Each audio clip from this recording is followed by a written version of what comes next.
የአሜሪካው ፕሬዝዳንት ዶናልድ ትራምፕ ኢራን አዲስ የኒውክሌር ጣቢያ ልትገነባ እንደሆነ ደርሰንበታል አሉ። ይህን ተከትሎም ከባድ ምት ያርፍባታል በማለት ኢራንን አስጠንቅቀዋል። የአሜሪካው ፕሬዝዳንት ምክትል ፕሬዝዳንታቸው ጄዲ ቫንስም በተመሳሳይ ማስጠንቀቂያ ሰጥተዋል። የኃይል አማራጭ አሁንም ጠረጴዛው ላይ አለ ሲሉ አስጠንቅቀዋል። የኢራኑ የውጭ ጉዳይ ሚኒስትር ደግሞ በኒውክሌር ጉዳይ ላይ ብቻ ለማውራት ተስማምተናል ብለዋል። የሰላምም የጦርነትም አየር በኢራንና በአሜሪካ እየነፈሰ ይገኛል። አርብ ዕለት የሚደረገው ንግግርም እየተጠበቀ ነው። በሌላ በኩል ሩሲያ ኔቶን በድጋሚ አስጠንቅቃለች። ወደ ዩክሬን በሰላም አስከባሪ ስም ለመግባት የሚያስብ ኃይል ካለ እንደ ሞተ ይቁጠረው ስትል ነው ሞስኮ ከባዱን ማስጠንቀቂያ የሰጠችው። ይህ እንደተጠበቀ ሆኖ ኔቶ በአርክቲክ ከፍተኛ ጦር እያከማቸ መሆኑ ተሰምቷል። የአሜሪካው ፕሬዝዳንት ዶናልድ ትራምፕ በግሪንላንድ ላይ ማስፈራሪያና ዛቻ ካሳረፉ በኋላ ኔቶ ከበድ ያለ ወታደራዊ እንቅስቃሴ በአርክቲክ ቀጠና እያደረገ ይገኛል። ሩሲያም በጉዳዩ ላይ ምላሽ ሰጥታለች። እርምጃው ትራምፕን ለማስደሰት ወይስ ለማስቆጣት የሚሉት ጥያቄዎችም የኔቶን አካባቢ እያመሱት ይገኛሉ። ሩሲያ ደግሞ እጅግ ወሳኝ ድሮን ይፋ አድርጋለች። በአይነቱ የተለየና ከምድር ከፍ ብሎ በመብረር በምድር ላይ ያሉ ጨረሮችን ጭምር ማነፍነፍ ይችላል የተባለው ይህ ድሮን ገና ከወዲሁ ብዙ እየተወራለት ነው። ከሌሎች ሀገራት ጋር ሩሲያ የፈጠረችው የድሮን ጥምረትም እያነጋገረ ነው። ይህ እንዳለ ሆኖ ሩሲያ ከኢራን የሚተርፈውን ዩራኒየም ለመውሰድ ዝግጁ ነኝ ብላለች። ለማስወገድም ለመውሰድም ዝግጁ ነኝ ያለችው ሞስኮ የኢራን መብት መከበር አለበት ስትልም አሳውቃለች። እንዲሁም አሜሪካ ቻይና የያዘችውን የማዕድን የበላይነት ለመቀልበስ በርካታ ሀገራትን ጠርታ ኑ እንምከር ማለቷ ተሰምቷል። እጅግ ወሳኝ የሚባሉ የኢንዱስትሪ ማዕድናትን በእጇ ጥፍንግ አድርጋ ይዛለች የተባለችው ቻይና ያላትን አቅም በመጠቀም አሜሪካን እያስጨነቀቻት ትገኛለች። ለተወሰነ ጊዜ እነዚህን ማዕድናት ግዴለም ወደ ውጪ ቀስ አድርጌ ልካለሁ ያለችው ቻይና አሁን ግን በቅቶኛል፣ ቁጥጥር አድርግባቸዋለሁ፣ ለራሴ ኢንዱስትሪዎች እጠቀምባቸዋለሁ ማለቷን ተከትሎ አሜሪካ ደንግጣ ከ50 በላይ ሀገራትን ኑ በዚህ ጉዳይ ላይ እንምከር ብላለች። ስለ ማዕድናቱና በሁለቱ ኃያላን መካከል ስለተፈጠረው ታላቅ ግብግብ የምናቀርበው ይኖረናል። ፒያሳ ኔትወርክን ስትከታተሉ ሁሉንም በጥልቀት ታገኛላችሁ። ፒያሳ ኔትወርክን ሰብስክራይብ፣ ላይክ እና ሼር በማድረግ የፈጣን የተአማኒና የጥልቅ ዘገባዎች ቤተሰቡን ስንል በአክብሮት ጋብዘናል። አሁን ወደ ጉዳዮቻችን አለፍን።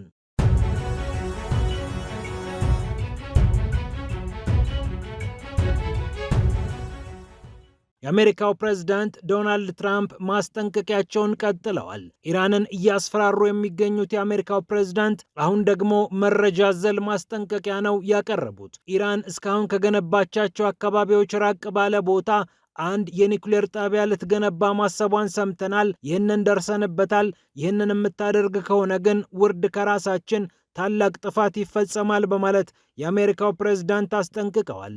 የሰማነውን ነገር ሰምተናል። የኒውክሌር ጣቢያ በሌላ አካባቢ ከከፈቱ እጅግ በጣም መጥፎ ነገር ይጠብቃቸዋል በማለት ነው ከኤንቢሲ ጋር ባደረጉት ቃለ ምልልስ የአሜሪካው ፕሬዝዳንት ዛቻቸውን የሰነዘሩት። ምክትል ፕሬዝዳንታቸው ጄዲ ቫንስም በተመሳሳይ ኢራንን አስጠንቅቀዋል። የዲፕሎማሲውም የጦርነቱም አጀንዳ ጠረጴዛ ላይ ያለ ያሉት ጄዲ ቫንስ የአሜሪካው ፕሬዝዳንት ዶናልድ ትራምፕ ለሁለቱም በራቸው ክፍት እንደሆነ አንስተዋል። በሰላም ወይም በዲፕሎማሲያዊ መንገድ ማለቅ ያልቻለው ጉዳይ በኃይል ያልቃል። ዶናልድ ትራምፕም ይህንን ያውቃሉ፣ እኛም ጠንቅቀን እንረዳለን በማለት ያለቃቸውን ሐሳብ ለአሜሪካዊቱ ጋዜጠኛ ሜጊን ኬሊ ነግረዋታል። ኢራን የኒውክሌር የጦር መሳሪያ በፍጹም ሊኖራት አይገባም ያሉት ምክትል ፕሬዝዳንቱ ይህ የአሜሪካው ፕሬዝዳንት ዶናልድ ትራምፕ አቋም የማይቀለበስ ነው በማለትም አንስተዋል። ይህ ማስፈራሪያ እንደተጠበቀ ሆኖ ጥቂትም ቢሆን የሰላም ተስፋ እየታየ ይገኛል። ኦማን የሁለቱን ሀገራት ንግግር ልታስተናግድ ዝግጅቷን ጨርሳለች።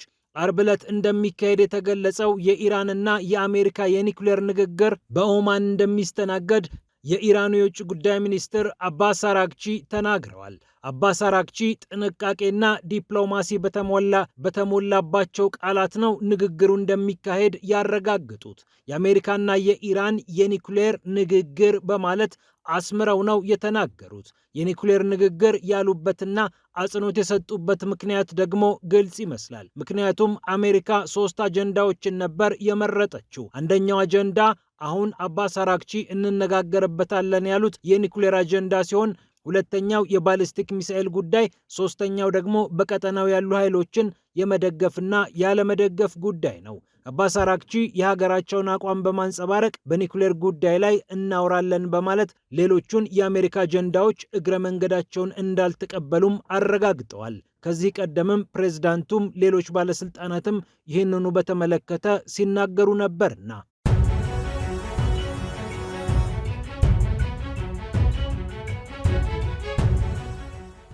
በሌላ በኩል የምዕራቡ ዓለም ወታደሮቹን ወደ ዩክሬን አስገባለሁ፣ የኔቶን ማሊያ ቀይሬ በሰላም አስከባሪ ስም ዩክሬን አሰፍራለሁ ካለ እንደሞተ ይቁጠረው ሲሉ የሩሲያው አምባሳደር ተናግረዋል። በዩናይትድ ኪንግደም የሩሲያ አምባሳደር የሆኑት አንድሪ ኬሊን ናቸው ከእንግሊዙ ቻናል 4 የዜና አውታር ጋር ቃለ ምልልስ ሲያደርጉ ይህንን የተናገሩት። በሰላም አስከባሪ ስም የበጎ ፈቃደኞች ጥምረት ብሎ ወደ ዩክሬን መግባት አይቻልም፣ ተኩስ አቁም ይኑርም አይኖርም፣ የኔቶ ኃይሎች የወታደር መለዮ ቀይረው ዩክሬንን አይረግጧትም ሲሉ አረጋግጠዋል። ዩክሬን የደህንነት ዋስትና እንደምትፈልግ እናውቃለን፣ ይህንን እንረዳለን ያሉት አምባሳደሩ የእናንተን ሀገር ለንደንን ጨምሮ ለአውሮፓም ለሩሲያም በፖለቲካና በሕግ የታገዘ ስምምነት ነው የሚያስፈልገን በማለት ተናግረዋል። አምባሳደሩ አክለውም መልካም የሆነ ዋስትናና መልካም ያልሆነ ዋስትና አለ።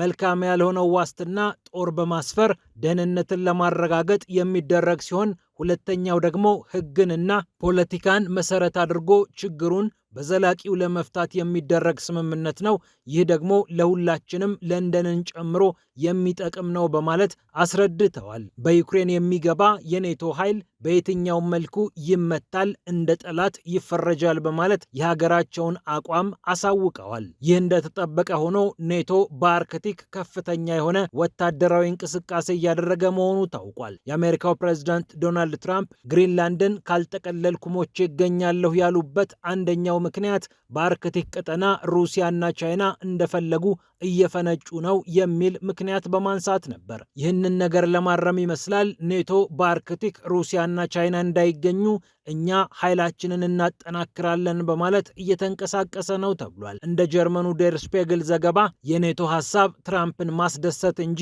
ማስቆጣት አይደለም። ይኸው የሩሲያና የቻይና ስጋት አለብኝ ብለዋል። በአርክቲክ ደግሞ የኔቶን ኃይል በማንቀሳቀስ አካባቢውን እንጠብቃለን የሚል መልእክት ማስተላለፍ ተፈልጎ እንደሆነ ዘገባዎች አመላክተዋል። ሩሲያ ግን በአርክቲክ አካባቢ ለአሜሪካም ለኔቶም ስጋቶኛ አላውቅም እያለች የምትገኝ ሲሆን ከግማሽ በላይ የሚሆነውን የአርክቲክ ጠረፍ የምቆጣጠር ነኝና በረዶ ሰንጣቂ የሆኑ ግዙፍ መርከቦችም አሉኝና በአርክቲክ አካባቢ ለማንም ስጋት እንደማልሆነው ሁሉ እኔም በስጋት ደረጃ ከመጡብኝ ወደ ኋላ አልመለስም፣ ራሴን ብሔራዊ ጥቅሜን አስከብራለሁ በማለት በባለስልጣኖቹ አማካኝነት በተደጋጋሚ እየተናገረች ትገኛለች። በእርግጥ ራሳቸው የአውሮፓ ባለስልጣናት ዶናልድ ትራምፕ ሩሲያና ቻይናን ጠቅሰው እንደ ጦስ ዶሮ የሁለቱን ስም አንስተው በአርክቲክ አካባቢ ጦራችን መስፈር አለበት፣ ግሪንላንድም ለእኛ ትገባናለች የሚለውን ንግግራቸውን እያጣጣሉት ቆይተዋል። የአውሮፓ ህብረት የትራንስፖርት ኮሚሽነር የሆኑት አፖስቶሎስም ይህንኑ ጉዳይ ተገቢነት ወይም ተቀባይነት የሌለው ነው፣ የውጭ ኃይሎች በዚህ ደረጃ በአካባቢው ስጋት አይደሉም ማለታቸውም የሚታወስ ነው።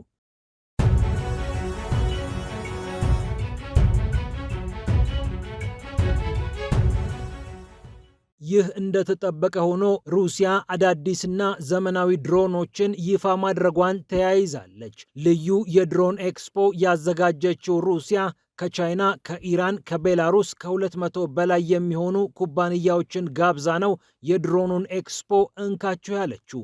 በሞስኮ አቅራቢያ የሚገኘው ክሮኮስ የኤክስፖ ማዕከል ይህንኑ ልዩ ዝግጅት እንዳዘጋጀም ታውቋል። የቤላሩስ፣ የኢራን፣ የቻይና ኩባንያዎች ድሮኖቻቸውን ይዘው የደረሱበትን የቴክኖሎጂ ውጤት ለዓለም እያሳዩ ይገኛሉ። ሩሲያም እጅግ ዘመናዊ የሚባሉ ድሮኖችንና ሌሎችንም የጦር መሳሪያዎችን አሳይታለች። ሩሲያን ከወከሉትና በኤክስፖ ከተሳተፉት ኩባንያዎች መካከል ካላሽንኮቭ፣ አልማዝ አንቲ፣ ዛላ፣ ሱፐርካም ይገኙበታል። በተለይ ሱፐርካም የተባለው የድሮን አምራች ያስተዋወቀው አዲስ ድሮን መነጋገሪያነቱን ቀጥሏል።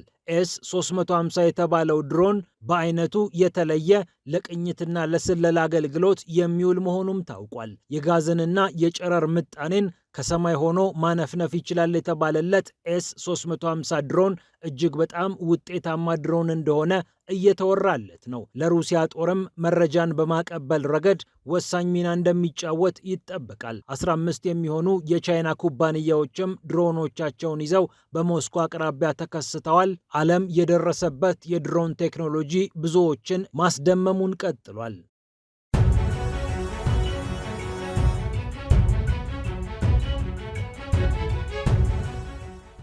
ከሩሲያ ጉዳይ ብዙም ፈቀቅ ሳንል ሩሲያንና ኢራንን የሚያገናኘውን ጉዳይ እናገኛለን።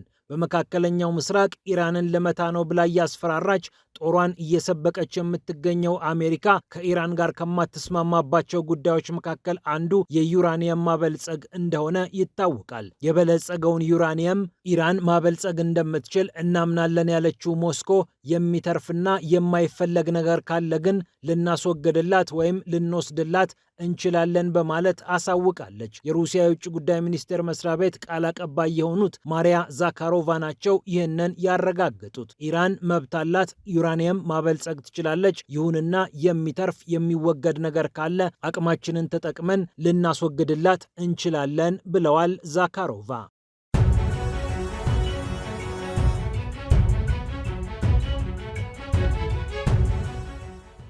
በመጨረሻም አሜሪካና ቻይና በማዕድናት ጉዳይ እንደተናነቁ ይገኛሉ። ቤጂንግና ዋሽንግተን ከዚህ ቀደም የንግድ ስምምነት ሲፈራረሙ በከፍተኛ ደረጃ ካጨቃጨቁ ጉዳዮች መካከል አንደኛው የኢንዱስትሪ ማዕድናት ይጠቀሳሉ። እነዚህ ማዕድናት በቻይና በብዛት የሚገኙ ሲሆን በዚህ ዘመን ለሚመረቱ በርካታ ምርቶች እንደ ግብዓት የሚያስፈልጉ ናቸው። ኒኬል፣ ኮባልት፣ ሊቲየም፣ አልሙኒየም፣ ዚንክና ሌሎችም ማዕድናት በኢንዱስትሪዎች በብዛት የሚፈለጉ በተለይ በዚህ ዘመን ለሚመረቱት የኤሌክትሪክ ተሽከርካሪዎች ከፍተኛ ግብዓት የሚሆኑት ናቸው። ከ70 በመቶ በላይ የሚሆኑ የኤሌክትሪክ ተሽከርካሪዎችን የምታመርተው ቻይና አንደኛው የመወዳደሪያ አቅሟ እነዚህ ማዕድናት ናቸው። ከመሬቷ ጨለፍ እያደረገች አውጥታ የምትጠቀምባቸውን ማዕድናት ታዲያ እንደ ልብ ለማንም አልሰጥም ብላ እየከለከለች ትገኛለች። ወደ ውጪ ኤክስፖርት ሲደረግም በከፍተኛ ጥንቃቄ እንደሆነ ይታወቃል። አሜሪካ የተለያዩ ነገሮችን ስታግድባት እኔም ሊቲየምና ኮባልቴን አሳልፌ አልሰጥሽም ብላ የምትደራደረው ቻይና በአሜሪካው ፕሬዝደንት ዶናልድ ትራምፕ በክፉ ዓይን ከታየች ቆይታለች። አሁን ታዲያ አሜሪካ በደርዘን ከሚቆጠሩ ሀገራት ጋር ይህንን ማዕድን በተመለከተ ስምምነት እየተፈራረመች መሆኑ ታውቋል። በዩክሬንም እነዚህን ማዕድናት ለማውጣት ከዜሌንስኪ መንግስት ጋር በመርህ ደረጃ ተስማምታለች። አሁን ደግሞ የቻይናን የእነዚህን ማዕድናት የበላይነት በተመለከተ ከ54 ሀገራት ጋር መክራ ቻይናን ለመፎካከር እያለመች መሆኑ ታውቋል። ከአውሮፓም ከእስያም እንግዶች ጋብዛ ኑ እንምከር ብላ ከ50 በላይ ሀገራትን የጠራችው አሜሪካ ከወዲሁ 11 ከሚሆኑ ሀገራት ጋር መሰል ስምምነቶችን ተፈራርማለች። በቀጣይ ደግሞ 17 ከሚሆኑ ሀገራት ጋር እነዚህን ማዕድናት በጋራ ለመጠቀም ለማልማትና ዋጋቸውን ለመቆጣጠር ስምምነት እንደምትፈራረም ታውቋል። የአሜሪካ የውጭ ጉዳይ ሚኒስትር ማርኮ ሩቢዮ ይህንን እያስተባበሩ ይገኛሉ። ከቻይና ጋር በሁሉም ዘርፍ እየተፎካከረችው ያለችው ዋሽንግተን ቻይናን ለመቆጣጠር አንደኛው መንገድ እነዚህን ማዕድናት በተመለከተ የቤጂንግን የበላይነት መስበር ነው ብላ ታምናለች። ምክትል ፕሬዝዳንቱ ጄዲ ቫንስም በጉዳዩ ገብተውበታል። ቻይናና አሜሪካ እየተናነቁ ይገኛሉ። የአሜሪካው ፕሬዝዳንት ዶናልድ ትራምፕ ሰኞ ዕለት ፕሮጀክት ቫልት የተሰኘ ከ12 ቢሊዮን ዶላር በላይ በጀት የተያዘለት በዚህ ማዕድን ላይ ትኩረት የሚያደርግ ፕሮጀክት መንደፋቸውና በዚህ ዘርፍ ምርት ላይ ለተሰማሩ ባለሀብቶች የተለያዩ ድጋፎችን ለማድረግ ቆርጠው እንደተነሱ ታውቋል። በንግግራቸው እንደ እብድ የሚታዩት በእርምጃዎቻቸው አለመገመት ብዙዎችን ግራ የሚያጋቡት የአሜሪካው ፕሬዝዳንት ዶናልድ ትራምፕ የቱንም ያህል ሀሳባቸው በብዙዎች ዘንድ ባይወደድም አሜሪካ በተለያዩ ጉዳዮች ላይ ወደ ኋላ እንዳትቀር የሚሄዱት ረጅም ርቀት ግን ብዙዎችን ማስገረሙ አልቀረም። ፒያሳ ኔትወርክን ስትከታተሉ ስለቆያችሁ ክብረት ይስጥልን ብለናል። ፒያሳ ኔትወርክን ሰብስክራይብ፣ ላይክ እና ሼር በማድረግ የፈጣን የተአማኒና የጥልቅ ዘገባዎች ቤተሰብ ሁኑ ስንል በአክብሮት ጋብዘናል። ሰላም ለዓለማችን።